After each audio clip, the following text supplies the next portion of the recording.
Thank you for joining us, everyone. We'll start momentarily. While you're here, let us know where you're dialing in from.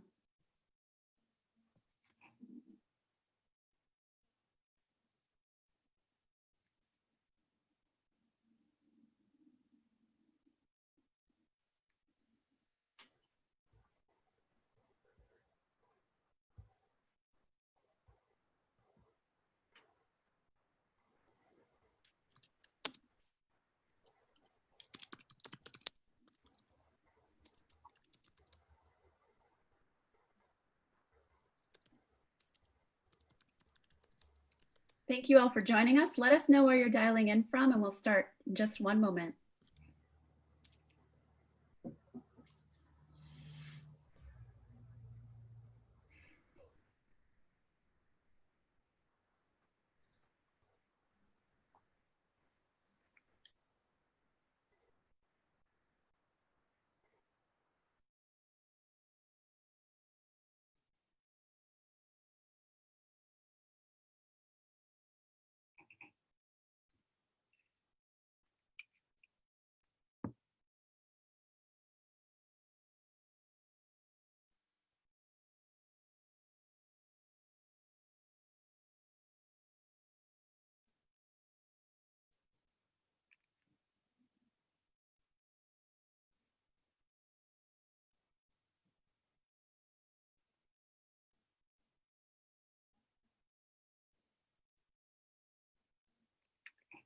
Thank you all for joining us today.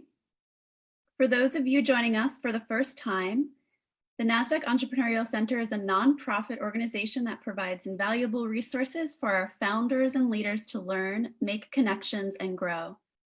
For those of you returning, welcome back. We're so happy to have you all here. And we also want to give a shout out to our sponsors who help make all of this possible.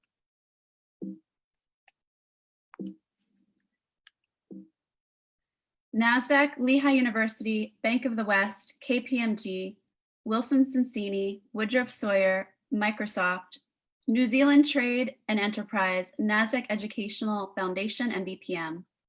We're so proud to be launching our new series of Learn-In webinars, as well as mentoring and coaching circles, led by industry experts from our NASDAQ Entrepreneurial Center community.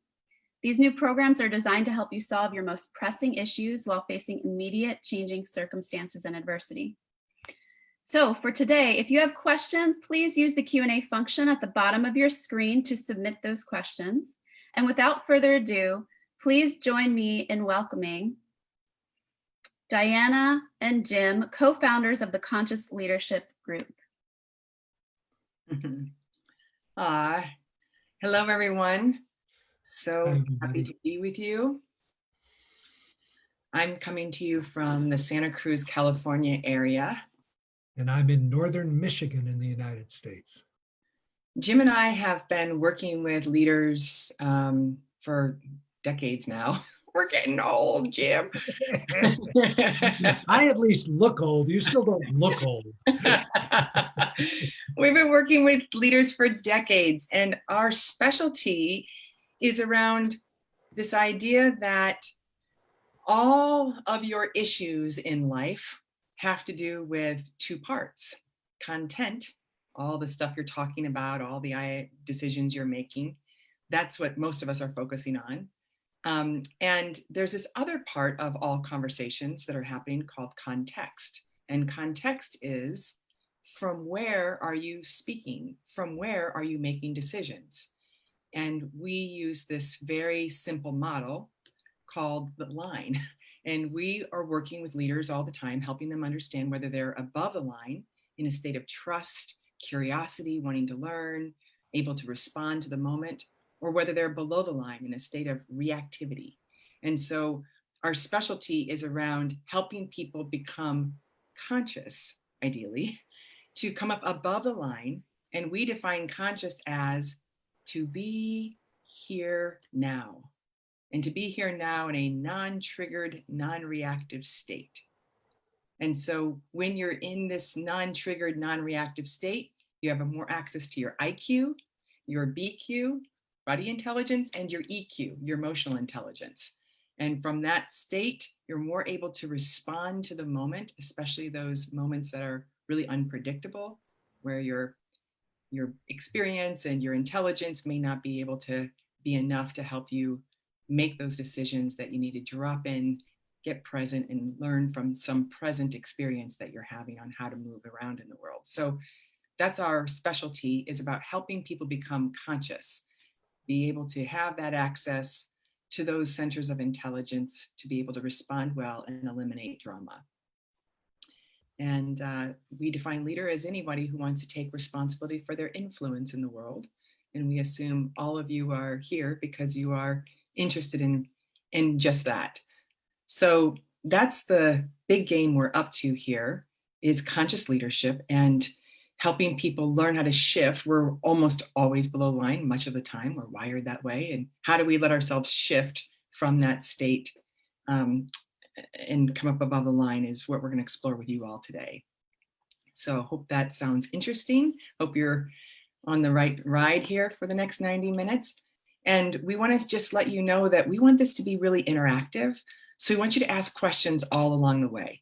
And we'll pause and respond. So we want to make sure, especially it looks like there's not a large crowd here, so we can really be more intimate in our conversations here. Anything else you want to share, Jim? Yeah, I was just thinking, it's fun to engage entrepreneurs. For the last 5 years or so, I have coached a guy here in the United States named Brad Keywell. Keywell is a serial entrepreneur. In fact, he won Entrepreneur of the World in 2019. He founded Groupon and I think about 19 other companies. His current company is called Uptake. He started from scratch. It's got about a $2 billion valuation right now. So he's a serious entrepreneur. And we were talking Sunday, and he had given the commencement speech at the University of Michigan Business School. And one of his opening lines about entrepreneurship was that entrepreneurs are almost always resource constrained. So what they have to optimize for is resourcefulness. The difference between resources and resourcefulness. I love that because I see that in entrepreneurs that we talk to all the time. And just to make this incredibly practical, in our experience, if you develop the tools and the capacity to play above the line or to be more awake, aware, and conscious, you're accessing greater states of resourcefulness all the time. Greater creativity, greater improvisation, greater innovation. Those all tend to occur when we're above the line and not in a threatened, reactive, survival mentality. So we love talking to entrepreneurs. Diana leads groups in the Silicon Valley of people who are serial entrepreneurs and have done this over and over again. So I think the stuff we're talking about is incredibly relevant to people who are, in the physical realm of money and time and options and ideas, often experiencing a lot of constraint. So what does it look like to be able to be in a mindset that can take you beyond that? That's what we're talking about here with you today. And we think it's a really fun conversation. So I'm thinking we're going to ask them all to think of an issue, and then we'll walk them through the 4 questions. So what we'd like for you to pick an issue that is a relational issue that's going on in your life. And we'd like you to pick an issue, could be with a colleague, could be with a family member, a friend, but it's a relationship that is not going the way you most would like it. It's not as ideal as you want. It gives you a little juice when you think about it. And you'd like something to be better or different about them or the relationship. So we want you to think about that. And ideally, pick a meaningful relationship issue so that you say at the end of our 90 minutes together, hey, that was really valuable in that I created a shift around this issue and that was meaningful to me. So you're not going to obviously share it with anybody else, so pick whatever you like. And we want you to get unenlightened for a minute. And, let's say you've had several drinks at the bar with your buddies and you get to really bitch, moan, and complain about this person. What's your core complaint about them? They're what? They're irresponsible. They're rude. They don't listen. My kid doesn't do their homework. What's your complaint? So we want you to ideally write down this person's name somewhere nearby and your core complaint about them. They're what? So if everybody just take a minute, think about who would I like to use? So the person doesn't have to be alive. Sometimes people ask that question. They could be dead. But you notice when you think about them, you still get contracted. There's still reactivity when you think about them. Could be like, I get so frustrated, I come home and my roommate is always leaving their stuff around and really frustrating. Could be my COO doesn't keep their agreements and I'm frustrated about that. Could be I have issues with one of my investors and or somebody on my board. I feel like they don't get me. So those are all samples of things you might pick. So you've got their name and your core complaint. Okay. Or if you're having trouble with this one, you can just grab any other recycling issue that you've got with somebody and let it be okay if it seems trivial in some way, like this seems stupid, but it's like, I get frustrated because my partner doesn't put the toothpaste cap back on the toothpaste. That's fine, you can use that too. Okay, so we'll assume you've got something there. And we want to introduce this idea of the 4 questions of conscious leadership that we, in our own minds, are using all day long, and hopefully you'll find some value there.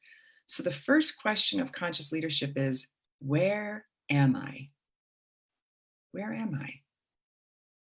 And we don't mean like, oh, I'm in Santa Cruz, California. It's where am I around my context? So as I was describing earlier, there's content, the stuff we're talking about, and there's context.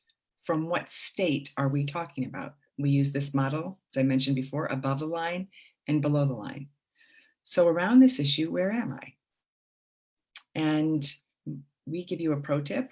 You're almost always below the line. So you want to just check and see, oh, I can find some ways I'm a little reactive. This feels serious. Not funny yet. I want to be right. I'm wanting to be right about how they're wrong or how they should be different. I can feel that. Other ways you might know that you're below the line are that you're closed, not just in your mind of wanting to be right, but you're also closed in your heart. You feel like less willing to connect and be close to this person. Also can feel it in your body. You might notice your breath tightens a little bit or your stomach swirls when you're around this person. So when we first ask, where are you? You're just going to check, am I above the line, open, curious, wanting to learn, or am I below the line, wanting to be right, closed in some way? So we've got a screen share here I want to do of helping you take a look at some of the ways that you're going to speak when you're below line, behave, and believe. So if you take a look at this list, these are all ways you know you're below the line. If you say these things, behave these ways, and believe these ideas, just for your own benefit, when you think about this relationship issue, take a look and see of those statements, what statements do you most likely hear when you're below the line? Hear yourself say either out loud or to yourself, because some of you might not speak it out, but you're thinking it in your own head. How do you behave? If you look at that behaviors column,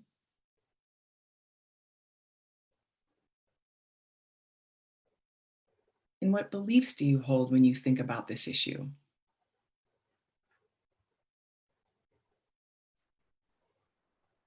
So one of the first things conscious leaders do is they start to get good at knowing, when I'm below the line, what am I doing? How do I know I'm below the line? What am I hearing myself say? What am I believing? How am I behaving? This is one of the first keys to being able to, we call it, locate yourself. Jim, you want to share other thoughts about this first question?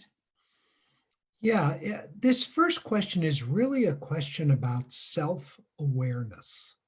How self-aware are you? And the Center for Creative Leadership did a study of the competencies required to be an effective leader.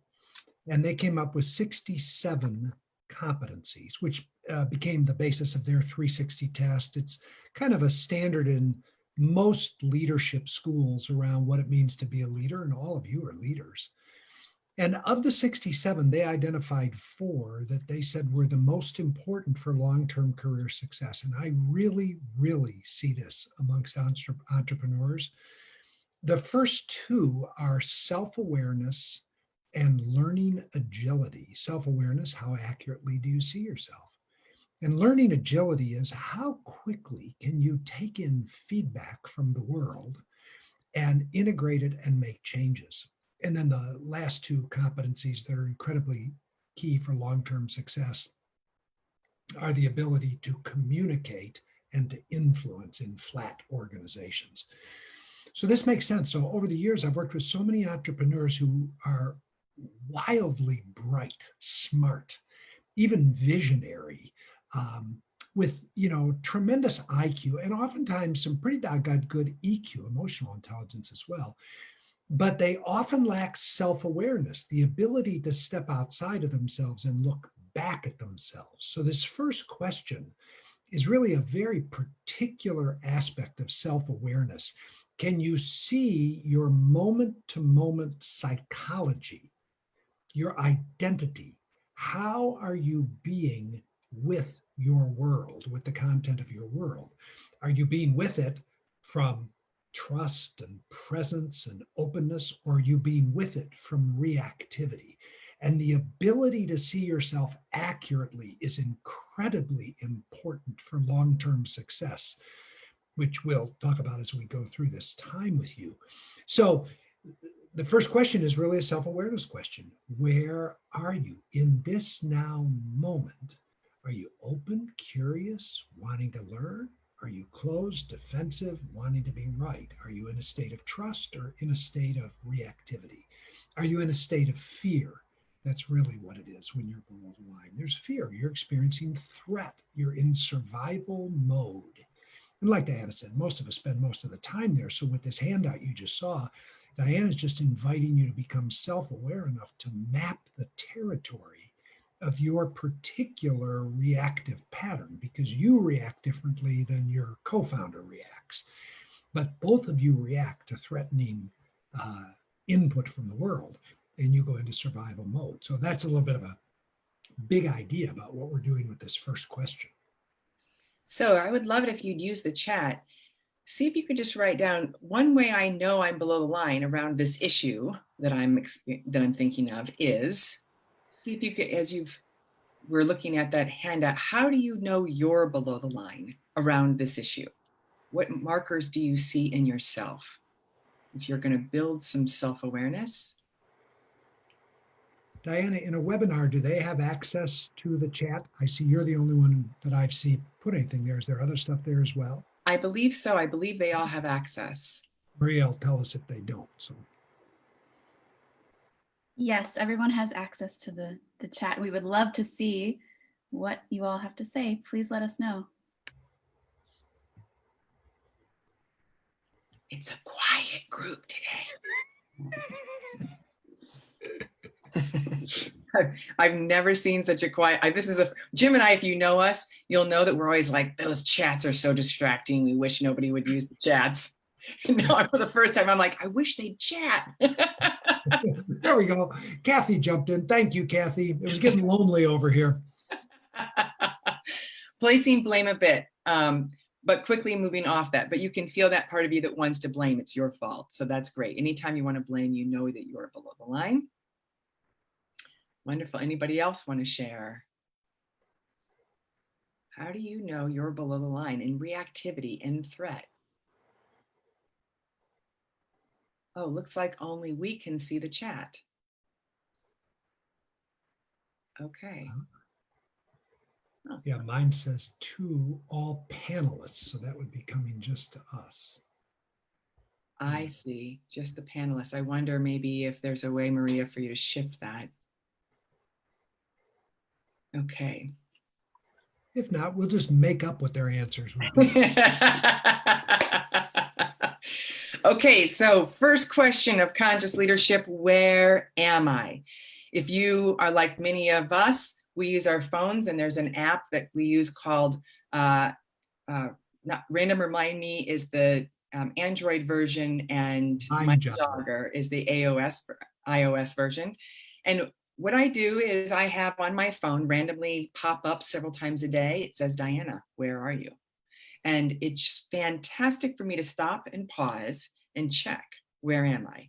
So I can build some self-awareness, because I can get lost in the content of my day and forget my context. So if you want to get good at this question, find ways to remind yourself to notice and locate yourself. Sometimes people use Post-it notes. Where are you? Put it on your car dashboard, on the mirror when you get up, on your computer, to remind yourself to notice context. So that's the first question. You want to go to the second question, Jim? Well, I just want to say being below the line, like Diana said, is natural and normal. I mean, we're hardwired to constantly scan our world looking for threat. That's how we survive. You know, we scan the world, we take in stimuli and data, and then if we experience threat, we're designed this way to survive physically. Then, you know, we move into the reptilian brain, into the amygdala, and we go into the fight, flight, freeze response. And then we can interact in a survival modality. That's just natural. The deal is that your brain and your ego identity can't tell the difference between a literal physical threat to your survival and a threat to your ego identity. So you're constantly scanning every room that you're in or every email that you get. And you're asking the question, is this a threat? But it's not a threat to your physical survival in the vast majority of cases. It's a threat to your identity, to your image, to your sense of who you are. And so when we experience a threat, we go below the line and we get activated to try to survive. We go into that fight, flight, freeze, reactivity. It's just normal. So in the issue Diana had you pick, you're scanning your world looking for a threat in that relationship. And when you experience threat, you go below the line and you're just trying to survive the best way you know how. So again, you're doing it all the time. We're just asking you to become self-aware enough to see that you're doing it.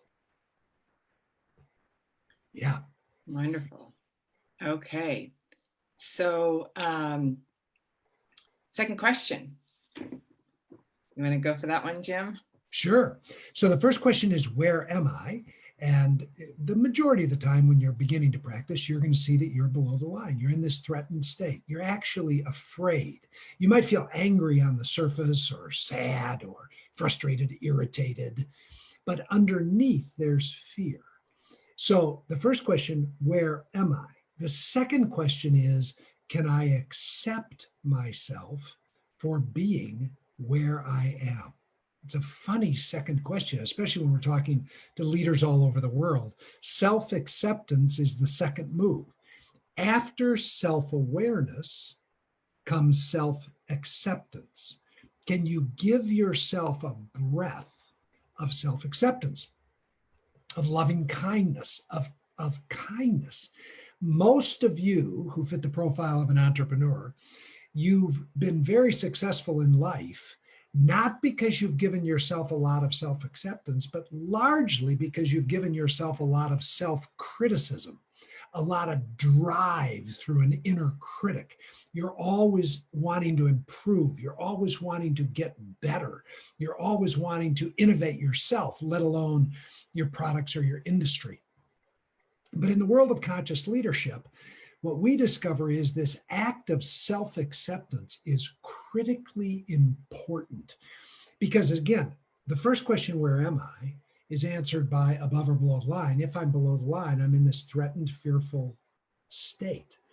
And whenever fear shows up in our life, the antidote to fear is not to power through fear. That doesn't work. It just suppresses and represses it. And it will come up later and bite you in a more serious way. The antidote to fear is acceptance. I have 6 kids and 7 grandchildren. And a lot of times the little grandchildren, all of whom are under 8 years old, are scared. And as a grandfather, one of the things I have is the wisdom of all this age, where when one of my grandchildren are scared, say they're spending the night with me and their grandmother, and they get scared in the middle of the night, when they come into my room and they say that they're scared, I don't say to them, there's nothing to be scared of, go back to bed. If I said that, they'd actually just get more scared. Rather, what I say is, oh, sweetheart, I know you're scared. Grandfather understands that. Sometimes I get scared. So I am literally calming their nervous system. I'm regulating their nervous system so that they come out of reactivity back into a calm nervous system. And I do that by seeing them and accepting them. Often I would say to them, hey, just come cuddle with grandfather and grandmother for a minute, or let's just breathe together a little bit. These little techniques that equilibrate our reactivity. And then after they have kind of calmed themselves and we've calmed each other, then they're available to learn. Then I can say, let's take a flashlight and go look in your room and see if there's anything to be scared of, or let's go turn on the lights. But if I criticize their reactivity or tell them there's nothing to be scared of, even though they might comply and push through, they'll be reactive now in a suppressed way. So again, the antidote to fear is always going to be acceptance. So the second question is, can you accept yourself for being reactive? Can you accept yourself for being scared? Can you accept yourself for just being in a survival mentality? And all we say is, can you just take a breath? And breathing's really important, because when you're triggered, when you're below the line, your breathing actually changes. It becomes short and fast and high. It's fight, flight, freeze breathing. So we ask, can you take a deep breath?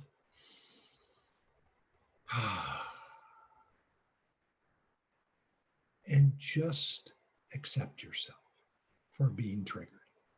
So the second question, are you willing to accept yourself for being just where you are? Self-acceptance. So my issue that I'm working with is my relationship to my neighbor.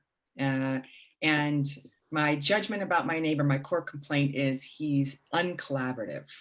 And I'm below the line. I know I'm below the line because I feel sort of resentful toward him. I have the thought, I feel closed when he comes around. I notice my body and breath close. I feel like a physical thing in my body when he's around. And I can feel myself want to gossip with the other neighbors about him and his bad behavior. So here I am below the line, and I can locate myself. And then I go to the second question that Jim's describing of, am I willing to accept myself? Because I can feel I am scared. It feels like a threat. He feels like a threat to me, in that a threat to my ease, my joy of living on my property. He sues a lot of people, and I can feel that part of me that feels like he's going to get me. And so when I tune in, we often say that threat feels like a threat to either security, control, or approval. And I can feel, it does feel not a threat to my security, not a little bit of my approval. I do want him to like me, but mostly my control. I can feel like I feel a threat to my control here on where I live. So I'm scared. And so this next practice is just, okay, I'm just scared. I can feel her. She's little, just a little one in there who's scared.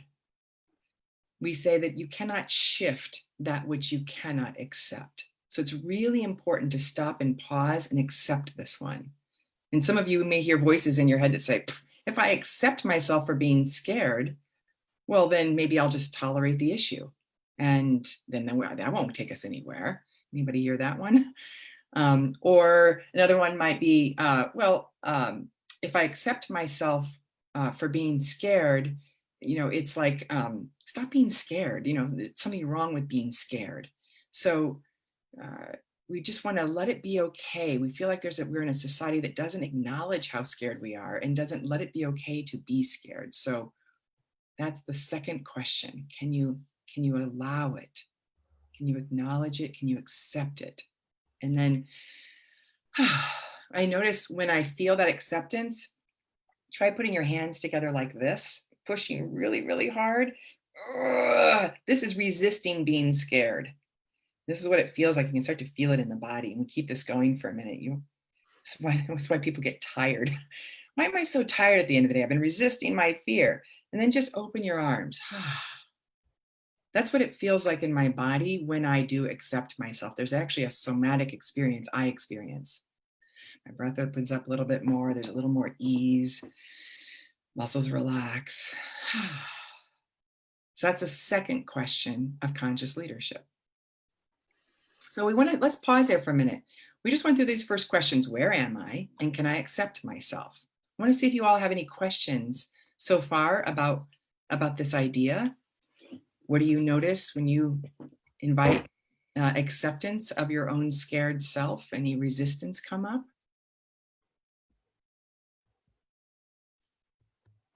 And put that in the question and answer, I guess, is the place where Maria wanted that to show up. Mm-hmm. You cannot shift what you cannot accept, meaning if I don't let it be okay that I'm scared, like Jim was describing about his grandchild, if he says to the grandchild, stop being scared, I'm not going to accept that part. It actually creates more resistance. Whereas if he accepts it, it relaxes, it's available to shift. So that's a reliable thing we've learned, that you won't be able to shift something to a different state if it's not accepted. And this is why we're big fans of everybody getting a meditation practice, because really the whole point of a meditation practice is, can I notice and can I allow? Can I notice, oh, where am I? And can I allow that to be? At least in the United States, I think still the biggest category of book sales is self-help books. And the biggest category of self-help books is still diet books or weight loss books. And I've worked with people around body image for decades. And one of the things I learned over the years is that until you can accept yourself for being just the way you are, it's almost impossible to create a long-term permanent shift. Now, people lose 10 pounds, lose 20 pounds, lose 50 pounds, gain it all back, gain more back. Everybody rides that roller coaster. And until one can really get into a relationship of acceptance for being just the way I am, I can accept myself and my body. I can develop some body positivity, some grace, some loving kindness. I'm not really free to shift it. Until I'm free to be just the way I am, I'm not free to create a lasting change. Otherwise, I'm trying to create a change in my body, for example, through self-criticism or through shame or through guilt or through these various motivations that don't last. And eventually I'll come back to the state that I was in when I started trying to create the shift. So we work with leaders all the time on growing in self-acceptance to follow that self-awareness. Okay, third question of conscious leadership. Am I willing to shift? And what that means is, and am I willing to get out of my reactive state here, my place where I'm closed, wanting to be right, being defensive, and am I willing to shift over into this state of trust where I'm open, I'm curious, I want to learn. I make learning so more interesting than being right. So am I willing to shift? And one thing we want you to know is, most of the time, a lot of the time, we're not willing to shift, and that's fine. Sometimes we're scared and there feels too much of a threat to shift. And so we're not interested in making that a right, wrong, good, bad, whether you shift or not. We just want you to be able to know the truth Am I willing to or not willing to? That's all. So am I willing to shift? And we use willingness questions to help us identify whether we're willing to shift. And these willingness questions all come out of our book, The 15 Commitments of Conscious Leadership. And we defined 15 different ways people can shift above the line. And these willingness questions are from those various commitments. And the very first one, the one that's the kind of at the core of it all, is, would I be willing to stop all blame around this issue and really take responsibility, 100% responsibility for how I'm co-creating whatever's going on? So rather than going over there and saying, you don't give me the feedback I need, I come back over here and I say, hey, I want to take responsibility for how I'm not creating the feedback I want. How am I? What's my part in all of that, rather than spending my time blaming you? So that's the first question. Would I be willing to shift blame? So try that on for all of you who are coming up with your relationship issue. Would you be willing to stop blaming them and also stop blaming you? You know, you can also blame yourself to not take responsibility, or blame any other stakeholders related to your issue with this person. Would you be willing? Next question. Jim, you want to go to the next question? Sure. The second question is, would you be willing to let go of needing to be right about the issue? So whenever we're below the line, when our ego is activated, our ego believes it can only survive if it's right, that the way I see the situation, the way I see it is right, and the other person is wrong. I'm right that my roommate should clean up the dishes. I'm right that my investor should quit micromanaging me.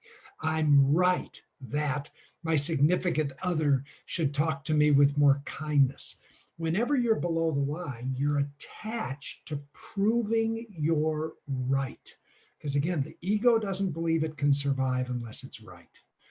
So the second question on willingness is, are you willing to let go of needing to be right and get more interested in being curious? So shifting from righteousness to curiosity. Am I willing to be curious about what I can learn from this circumstance being just the way it is, not having it even change? But would I be willing to get curious and learn and let go of needing to be right? Every single team that we've ever coached, when they're in drama, which is below the line, it's just one person trying to tell another person why they're right, and then arguing back and forth. That's what drama is. It's just people fighting to be right. And so you're unwilling to shift to above the line unless you're willing to let go of being right. So that's the second question. And when we ask these questions, we're asking you, hey, around this issue, would you be willing to let go of being right? We're not just asking your head to answer that question, because some people go, yeah, all right, I can, I'm open. We're asking the whole self. So when you ask the question, am I willing? Am I willing? Am I willing? Am I willing? All the way through the body. Am I willing to let go of being right? And we want to make sure no is perfectly good answer. It's as good as yes. And if you can't say no, if you feel like some of you, you're here in these roles as entrepreneur because you just said yes, you have to say yes, got to say yes. In this game that we're playing, no is just as good as yes. And no can get you just as much transformation as yes. So, well, maybe I'm not willing. It's okay to say no. Am I not willing to let go of being right? I mean, they should be better giving feedback. I mean, it's obvious, isn't it? So no, I'm not willing. That's great. Or, yeah, okay, I'm willing. I'm willing to let go of being right about that. So you're going to just check. Letting go of being right doesn't mean you're wrong. Mm-hmm. It's not that you're either right or wrong. They're right. If they're right, you're wrong. If they're right, if they're wrong, you're right. It's not that. It's moving beyond the attachment to the category of right and wrong and getting very interested in learning over being right and wrong. Rumi, the great poet, has that line where he says, there is a field beyond right and wrong, and I will meet you there. When we watch entrepreneurs who work great with their co-founders and their partners and their board, they get far more interested in moving beyond the field of right and wrong to the field of learning, of curiosity. Yeah, I can think of one of my founders came in and said, I'm really frustrated with one of my team. They don't show up till 10 every day. We're all in here much earlier, and then they're leaving by 5. And, we're all staying later too. And so, who is this person? Who do they think they are? And I'm right that they are not nearly as devoted to this team as I am. And I'm right that they should be as devoted. And I'm right that devotion looks like coming and staying earlier and longer. So I had them just stop and say, would you be willing to let go of being right about all those things? What else could we get to learn about that person, about you, about agreements, about time, about stories of how much one should do to be fully productive in a day? All that we get to learn once we let go of being right.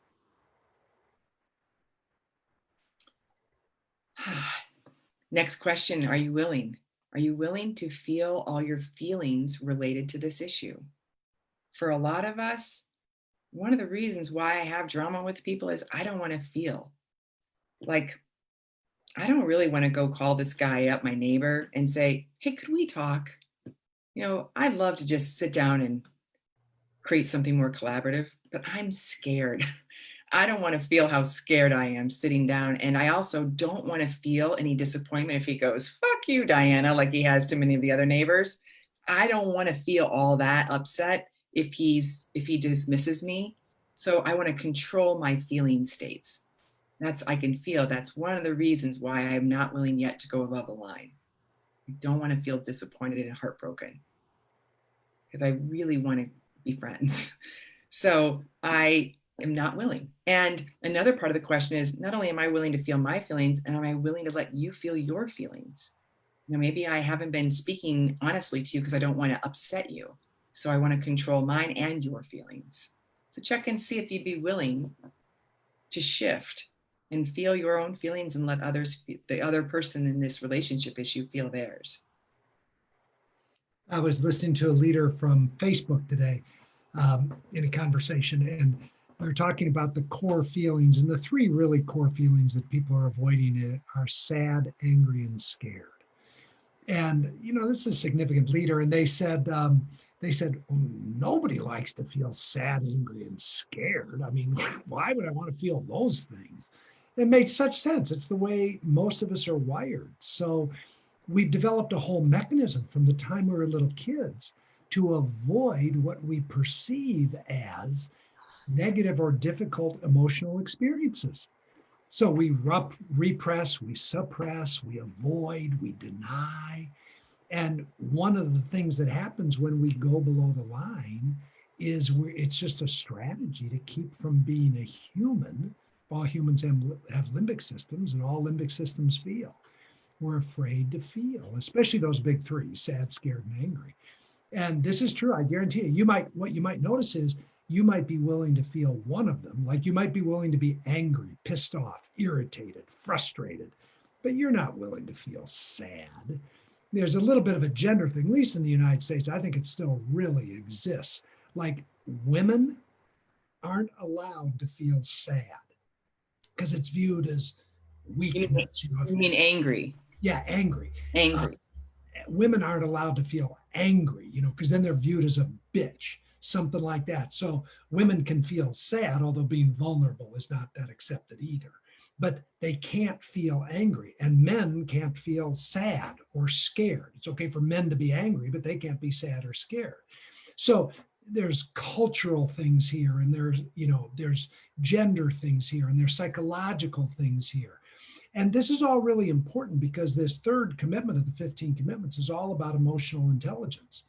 And again, the studies from Harvard beginning 25, 30 years ago are that long-term in your career, emotional intelligence is going to trump IQ. EQ trumps IQ for long-term success. And emotional intelligence begins with, can you know what you're feeling and can you feel what you feel? So this is a big category. We work with leaders on this one a lot. a willingness to feel feelings.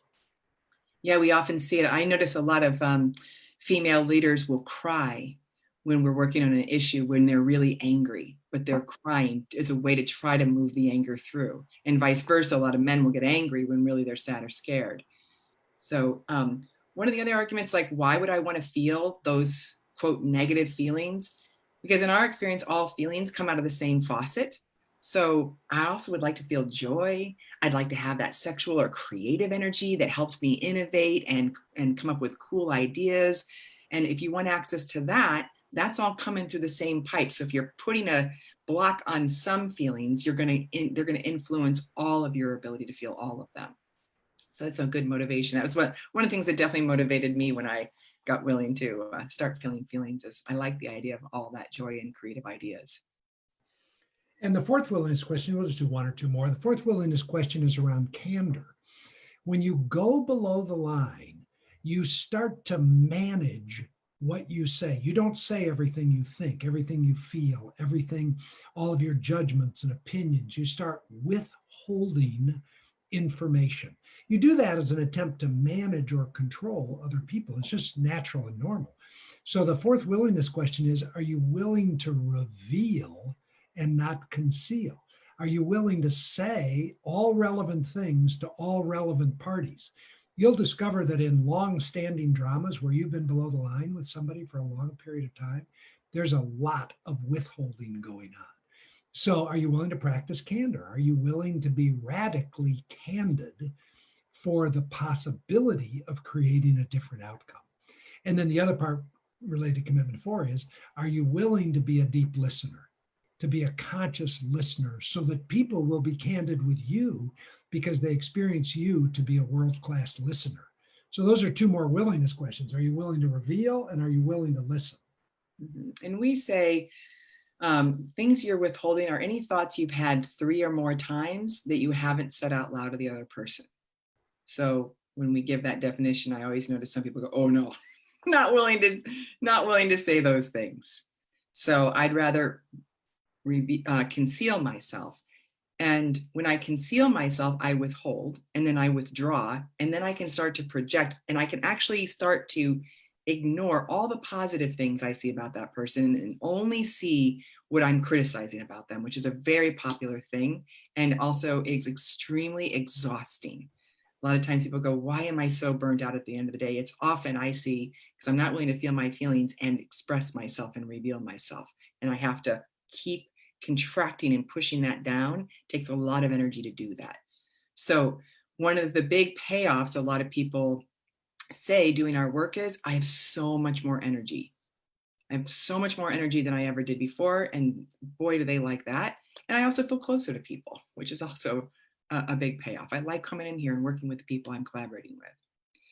Next question, would I be willing to stop gossiping? So, let's just say I'm co-founders with Jim. A lot of businesses fail because of the co-founder relationship. And I've been having a story that I make up a story. Jim doesn't pull as much weight. Maybe he doesn't come into work as often as I do. And so I've got that story about him. And I'm not talking directly to him. I'm talking to some of the other folks and going, yeah, you guys noticed that about Jim.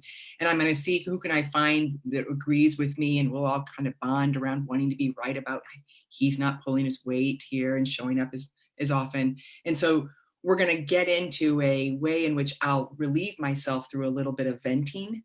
So I give myself some temporary relief, and I don't have to go have that direct conversation with him and address what's really going on for me. So would you be willing to cut off all the places where you're gossiping? You can't vent anymore, and you've got to hold on to then that discomfort that you have and go back and directly connect and share with them. Check and see if you'd be willing to do that. And then one more question. Sure. The sixth question is, are you willing to make and keep clean agreements?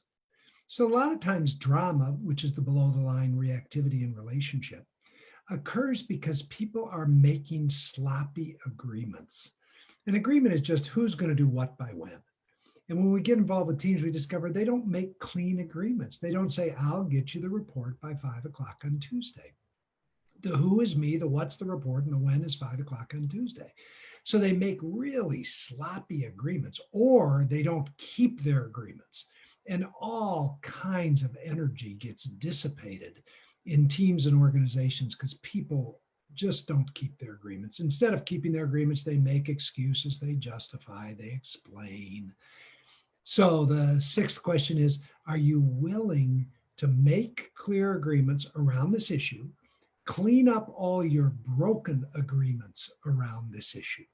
And then if you want to go deeper with this one, are you willing to make only agreements that you have a whole body yes around? And this gets at not doing anything from obligation, from shoulds, from have tos, but doing stuff from pure willingness.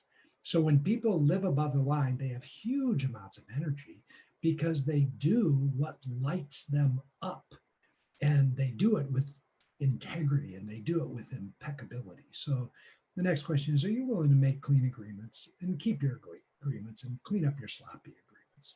Right. So in this case, let's just say Jim and I were having this drama because I judge him for not showing up as early as I do to work. I could recognize, oh, we actually don't have clean agreements about that. We never actually sat down and said, what are our agreements about time in the office or time at work if it's virtual now? So, I can see how that sloppy agreement or unclear agreement has created some drama here. Let me go clean that up. So these are just 6 of the 15 questions. So just check and see around these 6 questions. I'd love to know how many of you said yes to every single one related to this issue. And if you didn't say yes, was there one in particular you noticed, like not going to do that one? Would love to have you post in the comment section, yes, I'm fully willing, or no, I'm not willing to have candor. I'm not willing to feel my feelings. I'm not willing to let go of being right. Any feedback? Would love to hear from you all about that.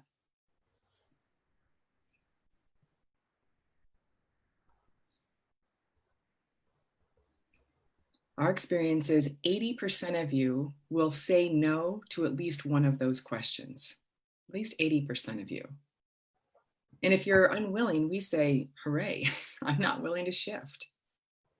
And if you're unwilling, we recognize there's just some intelligence over there that says, I'm still getting something the way it's going right now, and there's not enough discomfort for me here.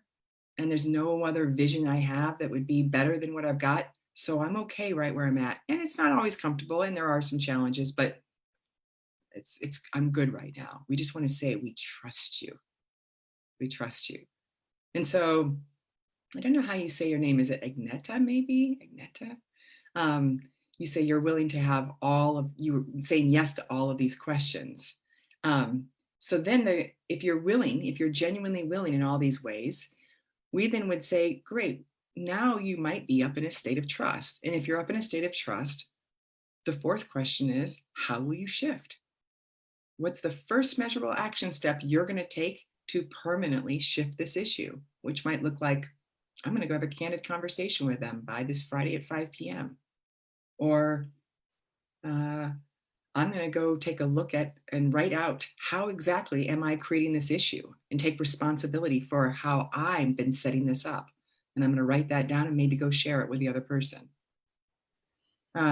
If you aren't willing to shift, then one of the things we say is, hooray, could you own your unconscious commitment? Meaning, right now, we're all committed to all kinds of things. How do you know what you're committed to? Look at your results. Right now, I'm committed to having an adversarial relationship with my neighbor. How do I know? Because that's what it feels like in here. I'm committed to it. Now, I don't wake up every day and say, yay, another day to have an adversarial relationship with my neighbor. That's what I want.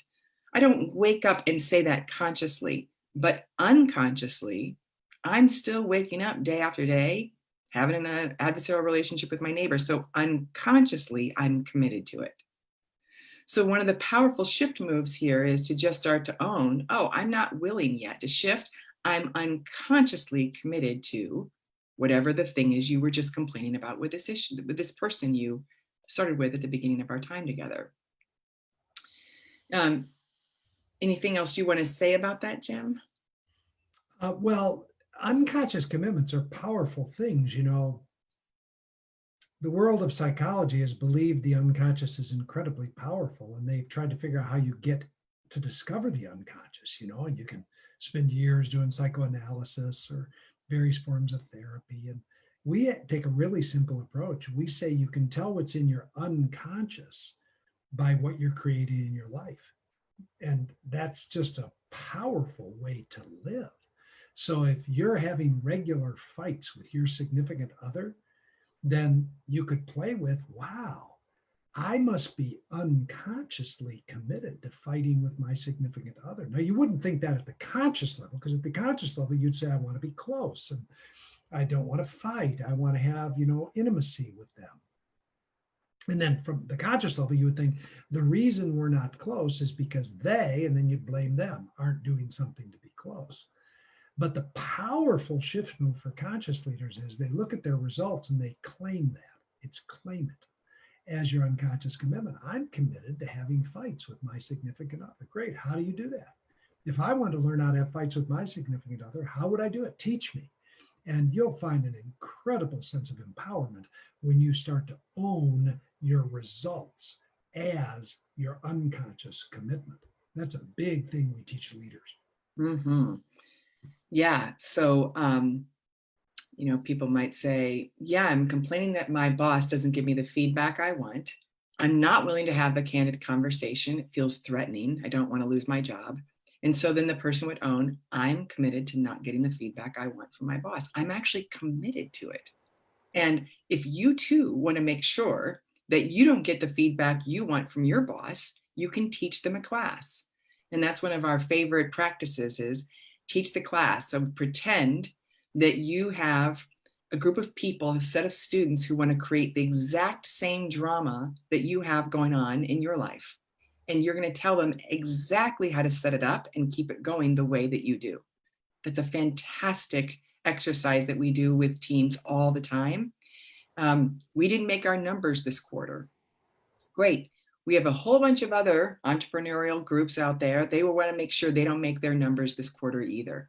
Teach them how to do it the way you did it. Super helpful to start to understand how are we organizing ourselves such that we're not making our numbers each quarter. Getting to write this out is a great way to start to recognize, oh, I don't need a coach or any other people to figure out how to do this. I just go do the opposite of what I've written down and I've solved my issue if I choose to. So Kathy, you had this question about maybe the drama is just in your own head and that you think this situation's out there, but maybe it's not. Well, our argument is most of the time the drama is in our own head. And one way we know that is because if we look at the facts are what the camera records. If we look at the facts of the situation, there's not much drama in the facts. The drama comes as soon as we start making up stories about those facts. So one of the ways we say, if I am willing to shift, how do I shift? One shift move is separate out the facts from the stories. So around your issue, what is it? So I could say the facts are neighbor man sues 3 other neighbors. Neighbor man sues town. That's neighbor man walks by and hides behind trees while I'm outside. That's what the facts are. Now, if I just look at that, if I'm watching a movie, there's man sues a person, there's a man sues a person, there's a man sues town. That's just what's happening. If I can't make up anything about that, I just go, oh, okay, there's a man hiring a lawyer to send some papers to some people and ask for certain actions. That's just what's occurring. Not good, not bad, not right, not wrong, not scary, not kind, not any, just all that's just interpretation. So if I just watch the facts, I'm fine. But right away, my head wants to come in. Suing means he's a threat. Suing means you're not collaborative. Suing means da da da da. And right away I start to make up a story. He's wrong about suing. He shouldn't sue those people for these things. And as soon as I make up all these stories, I'm upsetting myself. So the stories in me are the cause of my suffering, not necessarily those facts, not those facts at all. So that's a shift move here. So you might want to take a look at what are the facts and then what are the stories that you make up about them. I want to see if anybody else has questions around the 4 questions of conscious leadership. Where am I? Can I accept myself for being just where I'm at, often scared and in this threatened state? Am I willing to shift? Would I be willing to shift above the line to that state of trust? Yes or no? Either one's fine. I get to learn either way.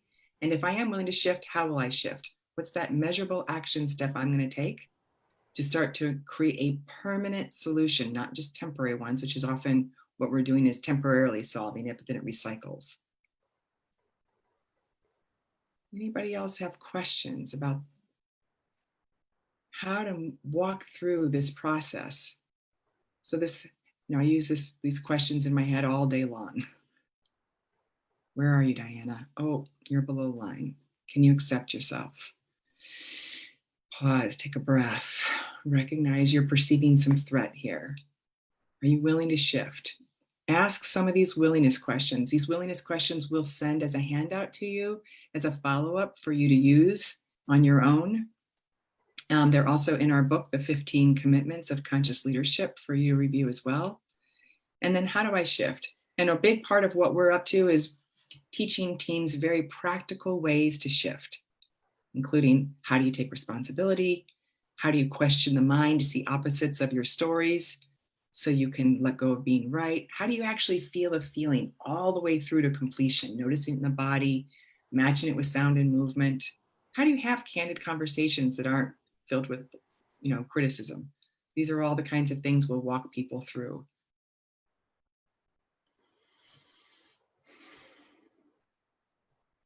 I can feel myself going a little bit below the line. Because I'm making up the story that this is kind of a lonely experience. You and I are basically talking to each other and saying stuff we've said a million times. And I can feel myself being reactive to that. I like to interact with people. I like to see people, and so then I can blame the technology. It's a webinar versus a meeting. I get into this reactive energy. So then I ask myself, I'm just scared. What am I scared of? I think right now I feel a threat to my wanting control. I like to have a certain experience when I do these things. Again, Diana and I have said these words a million times. To hear me and you say them for the millionth and first time is actually boring. So the fun to me is playing. And so I want to control my experience and the experience of others. So can I accept myself? Yeah. And then am I willing to shift? Am I willing to let go of being right? That I should be having a different experience than I'm having. And when I was sitting here asking myself the question, I thought, no, I want to hold on to this. I want to be right about this. This isn't fun. This is kind of boring. So I was attached. I could feel myself attached to wanting to be right about my experience. But then I started breathing and softening. And I could feel myself getting willing to let go of being right and open to this experience is perfect.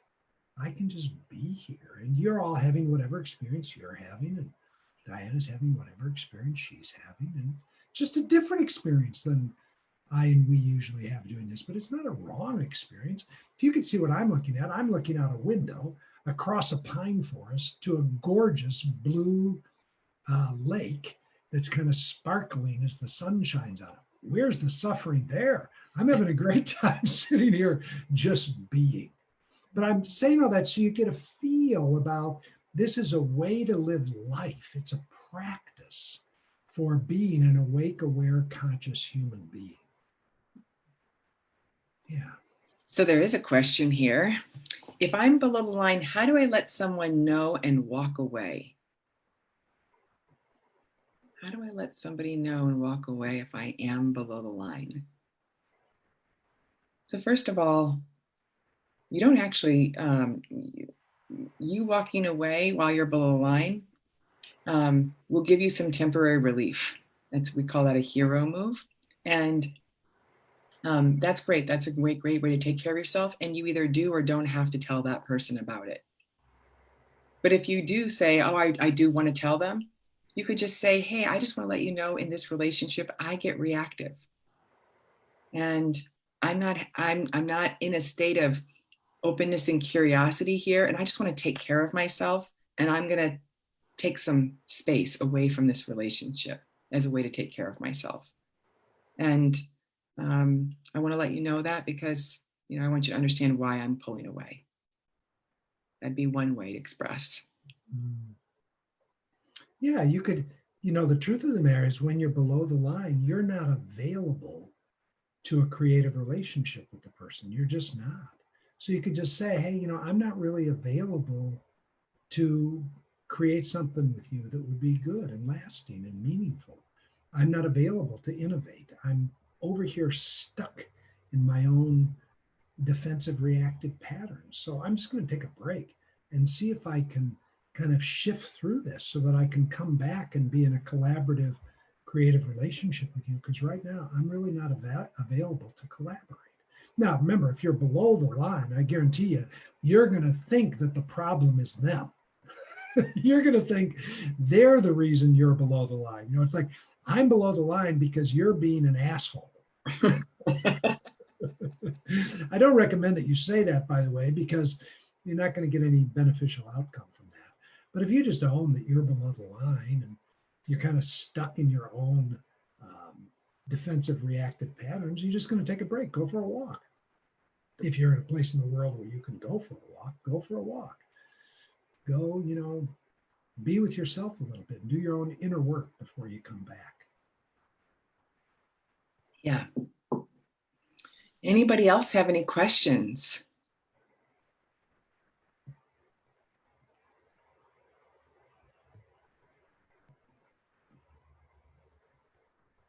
Maria, you've been around this material with us for a long time. Do you think there's anything else we should say about any of this that would be useful to people? Or we've kind of given the 4 questions. Thank you for asking that question. Well, so far, I honestly have been doing a lot of reflecting over the course of the last hour or so. I think about through the lens of an entrepreneur, how might,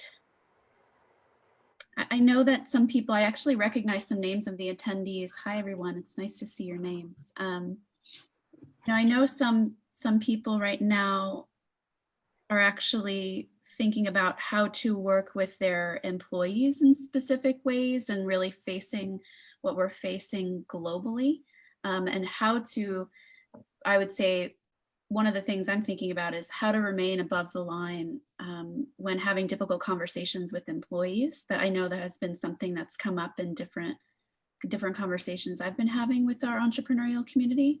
So I would offer that out if that's something that you think you could speak to. Yeah, that's a good question. I just want to catch your phrase, how to remain above the line. This is what most people ask. The goal of this work is not to remain above the line. This is the greatest misunderstanding of our work. People think, okay, I get it. The goal is to stay above the line all the time. That's not the goal. The goal of this work is to be self-aware enough to know where you are. So I wouldn't say to people, you should try to remain above the line with your employees. You should just be honest and self-aware about where you're at. That's the key. Self-awareness followed by self-acceptance. So the first thing you do is you'd go, wow, I have to have these crucial, critical conversations with people in this world that's gone upside down. I have to, end relationships, let people go. First thing to do is just notice that you're below the line. That's okay. Then take a big breath of acceptance to that. And then see, are you willing to shift and go above the line? See, like, for example, whenever you're thinking about letting employees go, you're below the line because you're attached to being right, that it's a bad thing to let people go. You see that? You go, it's a bad thing to let people go. It's a bad thing to not have enough resources. It's a bad thing. I'm a failure. Well, that's below the line thinking, and that's just normal. So the first thing you want to do is you want to see, am I willing to see that the opposite of my story could be as true as my story? It's a good thing to let people go. It's not a bad thing. And I'm not saying this from a hard heart. I'm saying this from a willingness to see the breadth and depth of reality. Am I willing to see that it could be a good thing to let people go? So that you're balancing your perspective. It's not that your first perspective is wrong and this is right. You're balancing your perspective. And then when you talk to people, it's good just to be incredibly real and honest. Hey, you guys, based on the current realities of what's going on in the world, part of my job is to make a decision about who stays and who goes. And I'm going to make a decision that some of you are going to go. And I feel sad and scared. I actually judge myself as a failure, to be vulnerable, to be authentic, to be real is actually what above the line looks like. That's what candor looks like. So again, the goal isn't to remain above the line. The goal is to be self-aware, self-accepting, and self-revealing about your current state of consciousness. That's a good question, Marie. Thank you. Mm-hmm. Yeah, anybody else have questions? One thing I do want to say is, let's just say you are having to have a really difficult conversation. I've been talking to people who've been up all night, can't sleep because they're so scared to have that conversation the next day. And one of the things we encourage people to do is, if you do feel willing to shift, one of the things you're going to need to shift first is that blood and brain chemistry that gets all amped up.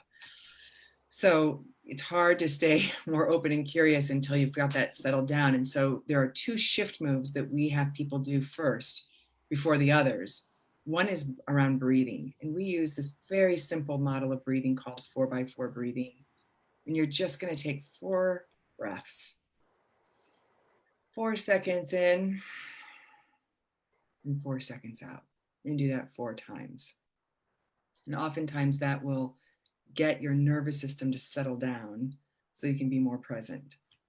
Another one is to start to change your posture. A lot of times, I'm getting ready for the talk and my shoulders are pulled in, or I got this thing. If I could just find some different posture, and also if I could keep some movement going in the body to help keep the body from locking into a posture where we can really get our chemistry rolling. Those are 2 things you can do to help relax the nervous system first, and then use some of the other shift moves. So I wanted to bring those up. It's also, if you are not able to sleep in the nighttime, doing 4x4 breathing is a great way to get yourself back to sleep. It's hard to hold on to an issue when you keep focusing on that breath.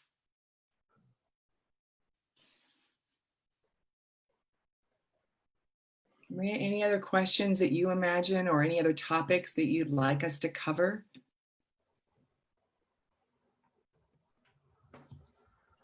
Thank you again for asking. I haven't received additional questions. I was getting 1 or 2 questions privately messaged to me, but aside from that, I don't see any additional.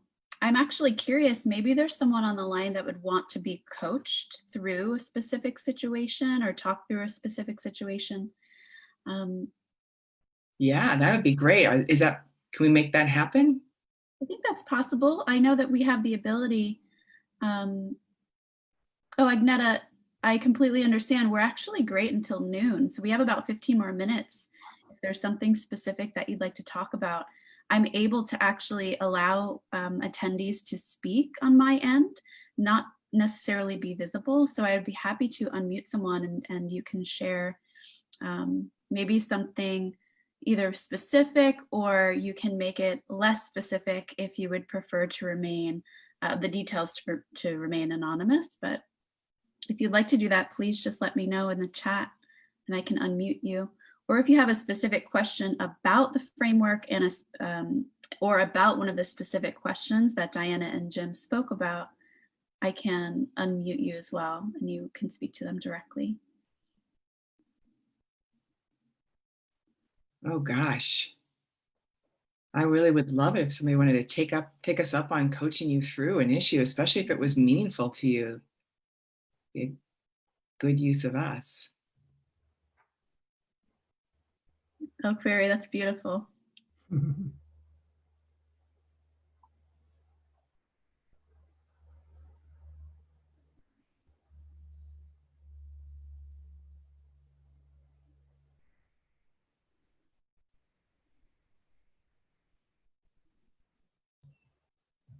Gary, do you have anything? Maybe you have an issue that we could work with you.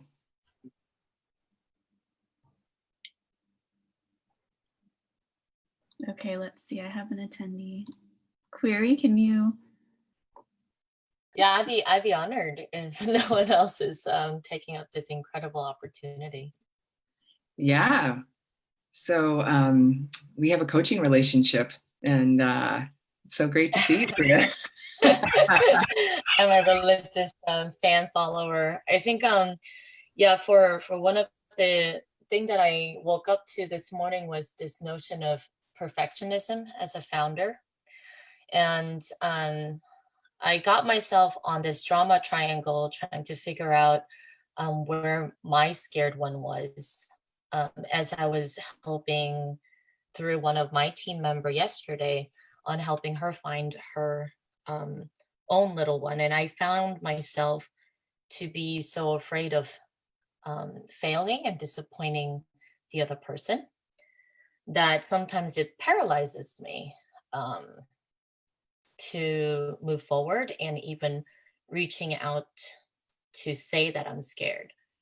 So I think one of the area that I'd love to get coaching on is how to shift when I find myself in this place of being afraid of disappointing others, and how to recognize that quicker would be my question.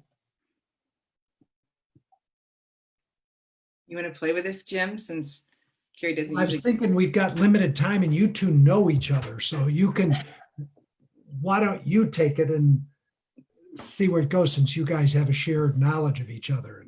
Okay. Or I'm happy to do it, but Yeah. Okay. So Carrie, the issue I hear is when you're supporting other people, you sometimes find yourself getting scared for fear that they might be disappointed in your support. Is that right? Yeah, it shows up in other areas too, not just, people I'm supporting, but also people that I'm getting help from.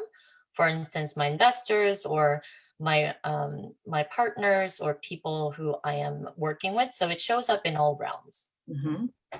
Great. And so you're below line, and in the realm, can you think of one place right now where this is happening? Is it with this woman from yesterday or this person you were supporting? Right now, it's coming from a place of uncertainty of, this COVID-19, just uncertain of everything that feels like overwhelming. So it's almost as if, am I good enough to be of help to this person? Am I good enough to be with, my members and people I'm supporting, or am I good enough? So it's something that I'm constantly dealing with, and that question that I have. Okay. And so around this issue, around am I good enough for supporting this colleague yesterday? Mm-hmm. We'll just pick that as the issue. You're below the line, and I heard you say, I know I'm scared. So have you let yourself accept the scared one? The one who's scared right now as she thinks about, not doing well enough in supporting the colleague yesterday. It was interesting because I was having her identify and put the age on the person who was scared within her with my team member, but I just noticed that I haven't actually taken the time to allow myself to say, is she doing okay? And in my head, I have this inner critic that's constantly saying, coaching or supporting other people is not about you. So, it has to be about her and make space for her. It's an hour time you devoted for her. So don't allow her to be, heard. And then I found myself sort of bullying my little one. And I felt a little stuck because I was like, wait, am I bullying her, or am I trying to rescue the other person? Are my needs met? And I felt conflicted because it was happening so quickly and so fast. Mhm.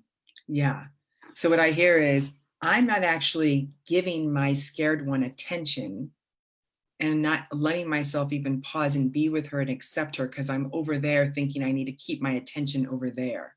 Right. Uh-huh. Great noticing.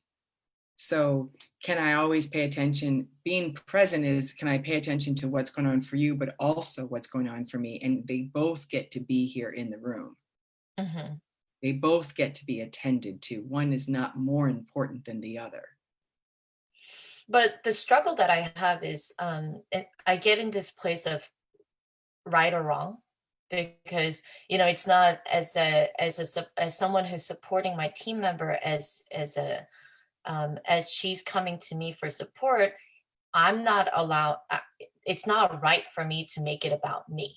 So I'm constantly battling because there's part of me where I want to say, hey, I hear you and I'm going through the same thing as well.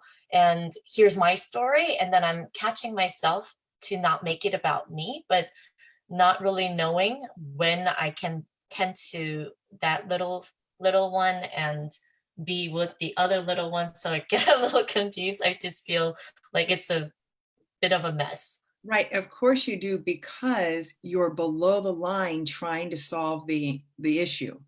Mm, And you'll start to see it as either or. Well, either I got to give them attention or I got to make it all about me. And there's these right ways to do things. And what's the right way? And you'll never solve it from there. So we're just first saying, before you even talk about the content or and try to resolve this issue, first of all, are you willing to come up above the line to solve it? And I guess the question is, how do I, what am I, what the tool that would allow me to catch myself faster to shift above the line? You just use the questions. Well, let me jump in quick, because as I tune into you, your opening 15 words included perfectionist. Do you identify with the idea of being a perfectionist? Yes and no. My understanding of perfectionism is, um, I'm thinking that I'm not whole and complete, so I have to fill that void, and Yes. I don't accept myself as a whole person. Yes, that's exactly where I was headed. So, perfectionism is often not a word that people identify with, but can you feel that you have a desire to do it right? Whatever it is, coach this Yes. person, do the dishes, whatever. You have this category in your head, and you also mentioned inner critic. So Mhm. you have an identity in there who's constantly evaluating whether you're doing it right or wrong. Can you relate to that? Right. Yeah. Yeah. So just complete this sentence just so we can all know you a little better. If I don't do it right, whatever right means, it can be in italics. If I don't do it right, I'm afraid that. If I don't do it right, I'm afraid that I'm going to disappoint the other person, my Yeah. team member. Yeah. That's beautiful. So you've been around this work for a while. So I would want to work with you around commitment number 11, which is I commit to source approval, control, and safety from the inside. Oh God, I've been battling with approval all my life. That's exactly right. So the first thing I want to do is I want to appreciate your self-awareness. So people like me and like you who've battled with approval all of our life, what we're doing is we don't have a solid sense of approval on the inside. We basically walk around thinking, if I don't do it right, I'm going to lose approval. Or we walk around thinking, if they really knew me, they wouldn't approve of me. So we just call that outsourcing approval. So you move through life much of the time, not overtly doing this, but in your psychology, you're going, am I worthy of your approval? Do you like me, love me, respect me, want me? Do you value me? So that's what we call outsourcing approval. Does that make sense? Yeah. Yeah, I have done it much of my life too. Yeah, so the first thing you want to do is that's just where you get scared. So here's the question. Can you accept yourself for still seeking approval out there? Because you can make that bad or wrong too. Mm. So in this moment, sometimes you outsource approval. Can you give yourself a breath of acceptance for simply moving through the world, saying to the world, certain key people, do you love me, accept me, want me, value me, respect me? Can you accept yourself for doing that? Just one breath of acceptance. Yeah. And is it okay for me to let my teammate know that, hey, there was part of me where I really struggled to wanting to be there for you. She was going through this intense grief, and I took a coaching class, and I was like, oh, there was that section. It was really challenging for me to be with. And I wanted to let her know that I was there for her, but then I found myself wanting to do something like, I was on Zoom, and there was part of me where I was like, oh, I feel like I could do more than just nodding and being with that emotion. And I had a hard time because I kept on, I felt like I wanted to cry because I was so deeply connected to her grief. And I felt very inauthentic to myself because I found myself trying to be strong for her. Yeah. Versus just allowing myself to just cry with her. Yeah. And that's where I'm like, oh, I'm not supposed to do that. What if that I'm overwhelming her emotions with her, dealing with so much. And so I immediately found myself going to right and wrong. And so, yes. Yeah, it's been a bit of a struggle. Like, when is the right time to let them know and be vulnerable? And when is the right time to be there as a support? So, yeah. You're doing it again. You're doing it again. This is your pattern. Yeah. So you're trying to solve your problem without addressing the core issue. And our time's up, I see. So you and Diana can keep pursuing this, but this is your pattern. When is the right time to tell her this? I don't want to do it at the wrong time. That's your pattern, because I don't want to screw it up and lose her approval or my own approval. So you stay in that loop. And I would invite you to have another whole level of inquiry that would help you start to address the core loop that you're stuck in here. Yeah. Wow. Yeah. So this is what's always been enlightening. Thank you. what's unique about our coaching models is we're saying, if you address context, then the content's going to resolve itself. And we're really devotional to that. So a lot of people will be just helping you with your content, and that's not what we're up to. So if this is of interest to you, come find us. We'd love to connect more with you around this work. So thanks everybody for joining us today. Thanks for having us. We are so, so happy to have you and Jim here, Diana. Thank you so much. That was beautiful. Oh my goodness, Query, thank you for being a brave human that would be willing to be coached with the group. It's just incredible to listen to and witness. You're growing immensely. One of the things I'm appreciating about you, Query, is your devotion to being vulnerable and authentic and transparent. Just beautiful. And so much self-awareness about what you're up to there. Truly incredible. Well, thank you both so much for your insights and for sharing with us for the past 90 minutes. It's been really deeply incredible and moving. And we will have you back in 2 to 3 weeks, and we'll let everyone know. So for the attendees listening, We will send out a thank you email, which will include the workshop items that were shared today, and also a link to the recording so you can listen to this session again. Thank you so much.